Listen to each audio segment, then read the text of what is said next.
Hi, everybody. Thank you so much for spending a part of your summer diving into some professional development, especially geared towards what teaching and learning might look like in our new normal. The goal in this course is to give you a wealth of options for engaging students in not only distance learning, but teaching in the socially distanced classroom, which I would argue is really almost the same thing. Let me explain. So before taking the course, I want you to think about 3 assumptions that we can just all agree on. That teaching will be distance learning regardless of whether you are in the classroom or not. And that is because even in the classroom, kids will be at a distance. So we're not just going to be photocopying and passing papers around. We really have to use the iPad as our tool for disseminating worksheets and engaging materials.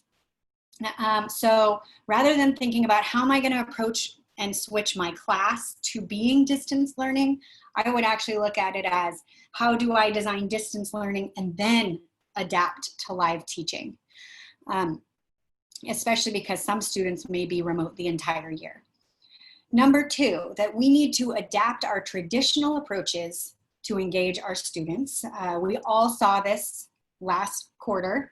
Kids can quickly become disengaged in distance learning. We have to compete with many distractions at home, from animals to Roblox to siblings. And therefore, we really have to minimize lessons where students are the passive consumers of content. Basically, where teachers do all the work. And we don't want to do all the work. We want to survive this year. So if we look at how do I teach for agency, meaning they want to do this, we really need them to want to be there. So we really need to drive that agency, that high interest, engaging content.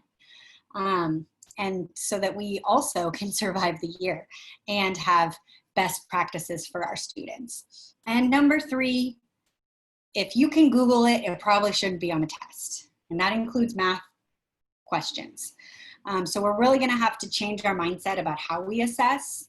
And we're gonna need to do some authentic assessments, maybe some arts integration, but also look at how do we use performance tasks and then use rubrics and so forth to assess them. So this course has an abundance of ideas.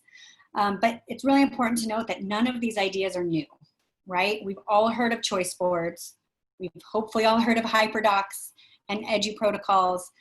And the idea is that we teach kids certain structures so that we can change out the content, but the cognitive load is spent on learning the new material and not about how do I make this and where does it go, right?